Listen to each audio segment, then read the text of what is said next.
বিশ্বনবী যখন মেরাজে যাচ্ছিলেন, একটা সার্টেন লেভেল, যে একটা নির্দিষ্ট জায়গায়, যে সাইয়েদনা জিব্রাইল বললেন, ইয়া রাসূলুল্লাহ, আমি আর উপরে যেতে পারবো না, আমার খেলা এই জায়গায় শেষ, নবী আপনার খেলা এখন শুরু। সুবহানাল্লাহ।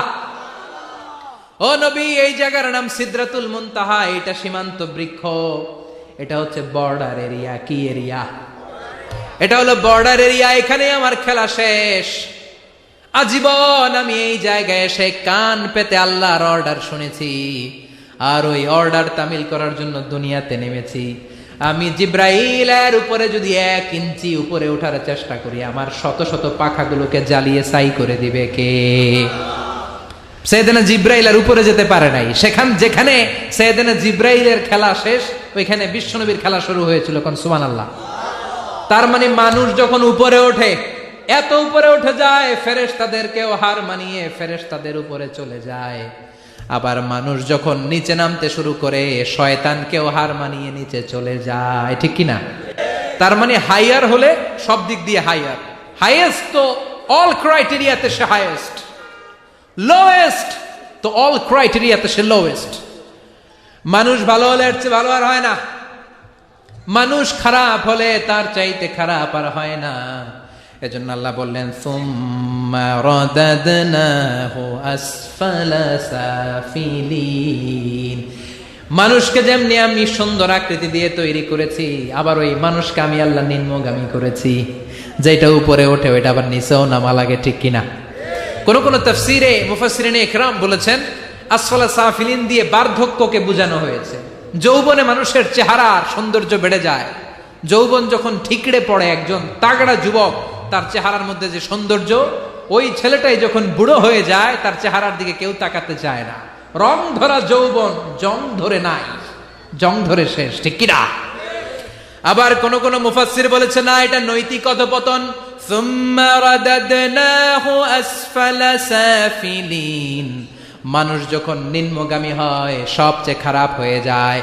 এই মানুষের মধ্যে যখন নেফাকি দেখা দেয়, মানুষ যখন মুনাফিক হয়ে যায়, সবচেয়ে খারাপ হয়ে যায়।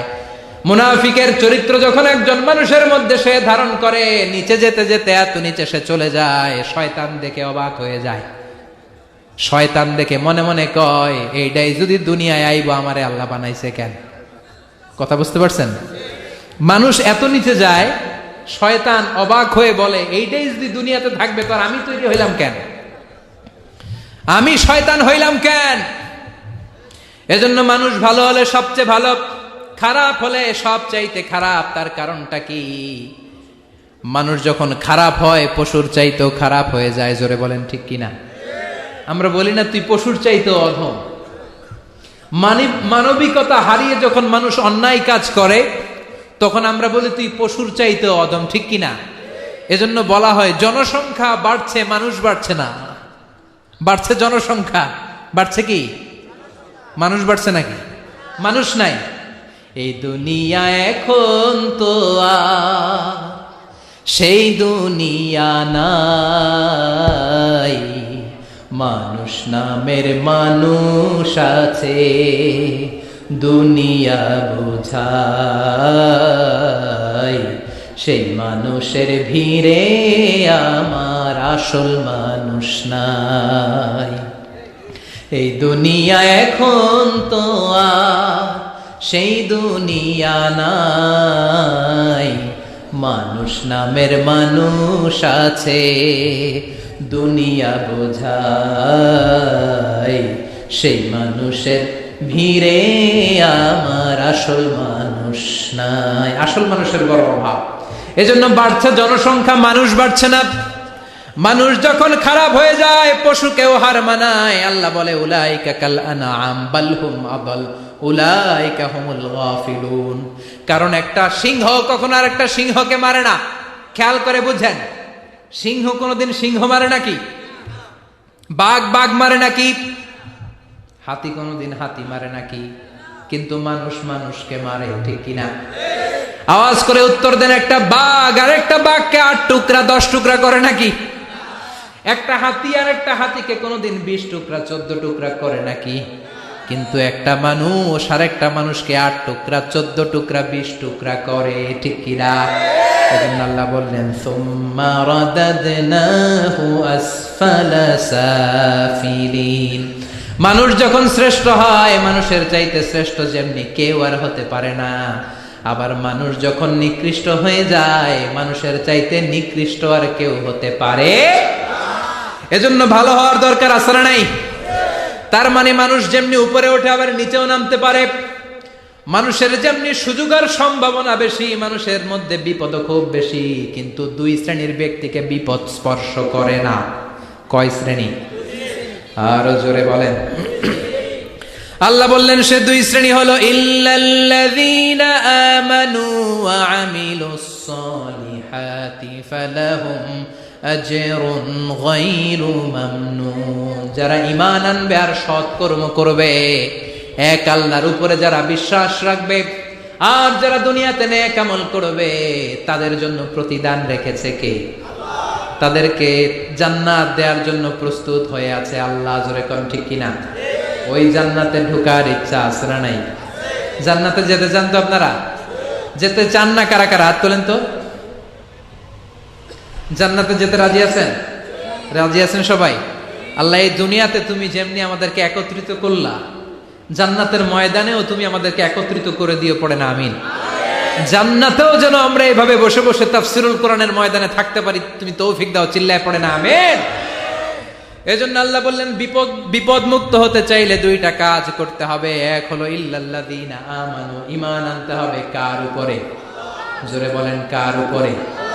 ঈমানের পথে অবিচল থেকে আমার মরণ যেন হয়, তোমারই কাছে মিনতি আমার, তোমারই কাছে মিনতি আমার, মহামহিম দয়াময়। ঈমানের পথে অবিচল থেকে আমার মরণ যেন হয়, পড়েন আমিন। আর জোরে আমিন। এজন্য আল্লাহ বললেন প্রথম শর্ত হলো ঈমান আনতে হবে। ওই ঈমানের মধ্যে শিরকের মিশ্রণ থাকতে পারবে না। শিরক ছাড়া পাক্কা মুমিন হয়ে যদি আমার দরবারে আসো, জান্নাতুল ফেরদাউসের দরজা তোমার জন্য খুলে দিবে কে? আল্লাহ। 2 নম্বরে ওয়া আমিলুস সালিহাত, নেক আমল যদি করতে পারো, ঈমান আর নেক আমল, এই 2টার গ্যারান্টি যদি দিতে পারো, জান্নাতের গ্যারান্টি দিবে কে? এরপর আল্লাহ বললেন ফামা ইউকাযযিবুকা বা'দু বিদ্দীনি আলাইসাল্লাহু বিআহকামিল হাকিমিন। এত সুন্দর সুন্দর 4টা কসম দিয়ে ওয়াজ নসিহত করার পরে ও নবী, কারা আখিরাতকে অস্বীকার করে, কারা জান্নাত এবং জাহান্নামকে অস্বীকার করে, ও নবী আমি আল্লাহ কি শ্রেষ্ঠতম বিচারক নই? আলাইসাল্লাহু বিআহকামিল হাকিমিন। আল্লাহ এখানে আপনাদেরকে প্রশ্ন করেছে, কি করেছে? কথা বলেন, কি করেছে? He put a question to the audience. Allah just put a question to the listener. শ্রোতাদের কাছে আল্লাহ একটা প্রশ্ন রেখে দিয়েছে। 8টা আয়াতের সূরা সূরাতুত 3 যখন আপনি পড়ে শেষ করলেন, আল্লাহ একটা প্রশ্ন দিয়ে শেষ করবেন। আল্লাহ বললেন আলাইসাল্লাহু বিআহকামিল হাকিমিন, আমি আল্লাহ কি শ্রেষ্ঠ বিচারক নই? আল্লাহ কি শ্রেষ্ঠ বিচারক নন? আমরা বললাম বালা, অবশ্যই আল্লাহ আপনি শ্রেষ্ঠ বিচারক। আবু দাউদের বর্ণনা, বিশ্বনবী বলেন কেউ যদি সূরাতুত 3 পড়া শুরু করে, পড়তে পড়তে পড়তে পড়তে শেষ আয়াতে যখন চলে আসে, সে যখন পড়ে আলাইসাল্লাহু বিআহকামিল হাকিমিন, এর মানে হলো আমি আল্লাহ কি শ্রেষ্ঠ বিচারক নই? আমি আল্লাহ কি আহকামুল হাকিমিন নই? সূরাতুত 3 শেষ আয়াতে যখন কেউ পৌঁছে যায়, সেজন্য আল্লাহর প্রশ্নের জবাব দিয়ে তারপরে সূরাটা শেষ করে। সেজন্য বলে বালা ওয়া আনা আলা যালিকা মিনাশ শাহিদিন, ও আল্লাহ আমি সাক্ষ্য দিলাম অবশ্যই আপনি আহকামুল হাকিমিন, আপনি শ্রেষ্ঠ বিচারক। কারণ আল্লাহর চাইতে শ্রেষ্ঠ বিচারক আর কেউ আছে নাকি? সব বিচারকের বড় বিচারক কে? আল্লাহ। সবচেয়ে বড় বিচারপতির নাম কি? দুনিয়ার বিচারপতিদের বিচার করবেন যে এই বিচারপতি, ওই বিচারপতির নাম কি? আলাইসাল্লাহু বিআহকামিল হাকিমিন। আমি কি শ্রেষ্ঠ বিচারক নই? আল্লাহর প্রশ্ন। Of course you are the জাজ অফ অল জাজেস। আল্লাহ হচ্ছে সব বিচারকের শ্রেষ্ঠ বিচারক। কারণ আল্লাহর বিচারে কোনো দুই নাম্বারই নাই, আছে নাকি? আল্লাহর বিচারে কোনো জুলুম নাই, আছে নাকি? আল্লাহর বিচারের ময়দানে ঘুষ দেওয়ার সিস্টেম নাই, আছে নাকি? আল্লাহর বিচারের দিন কোন টেলিফোন কলে কোনো কাজ হয় না, আছে নাকি? এজন্য আল্লাহ বললেন ওয়ামা আনা বিযাল্লামিন লিল আবিদ।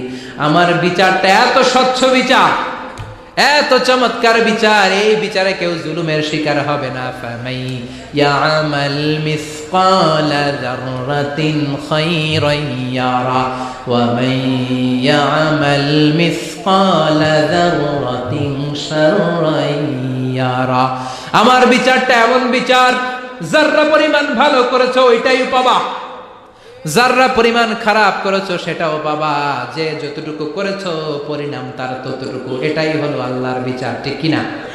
এজন্য আল্লাহর সেই বিচারের দিনকে আমরা ভয় করি তো? কিয়ামতের সেই বিচারের কাঠগড়াকে আমরা ভয় করি? যারা এই বিচারের কাঠগড়াকে ভয় করে তারা কোনোদিন মিথ্যা বলে না, তারা কোনোদিন নামাজ ছাড়ে না, তারা কোনোদিন ইসলামের বিপক্ষে কাজ করে না। চিল্লায় বলেন ঠিক কিনা? আল্লাহ সব সময় আমাদেরকে ইসলামের পক্ষে থাকার তৌফিক দাও।